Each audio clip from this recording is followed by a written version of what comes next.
ओळखलं का मला? कोण मी सावित्री ज्योतिबा फुले.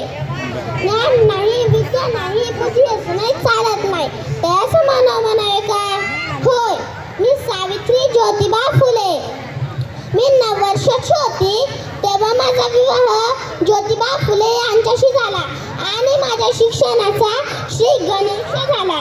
मी जानलाशी आजी बोलायची, म्हणजेच माझे त्यांनी मला शिकवायला सुरुवात केली. माझा हात थरथर कापायचा. या थरथरणाऱ्या हाताला शेटजींनी आधार दिला आणि मला पाटीवर लिहायला व वाचायला शिकवले. शेवटी शेटजींची सावित्री शिकली व भारताची पहिली महिला शिक्षक झाली. बाई शिकली म्हणून लोक नावबोटं ठेवायचे. मग कधी उसगोला पुण्यातील भिडेवाड्यात आम्ही मुलींची पहिली शाळा काढली. पण शाळेत शिकवणार कोण? मग मीच माझे मान घट्ट केले आणि टाकले पहिले पाऊल पुढे. रस्त्यावरून जाताना माझे शेणगोटे फेकीचे. एक माणूस समोर येतो आणि बोलतो कसा?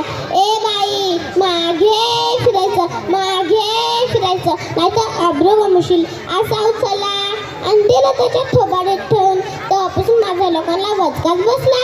बाईच्या जातीला एवढं कोण खरंच व्हायला लागतं. सगळं सहन केलं,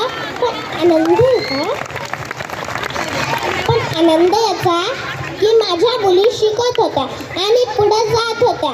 म्हणून म्हणते मुलींनो, विद्याविना मती गेली, मतीविना नीती गेली, नीतीविना गती गेली, गतीविना वित्त गेले, वित्ताविना शूद्र खचले.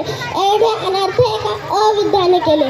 म्हणून मुलींनो, शिक पोरी तू काहीतरी, शिक शाळा, शिक्षण हे जीवनाचा तिसरा डोळा. विसरू नका मला. मी सावित्री ज्योतिबा फुले.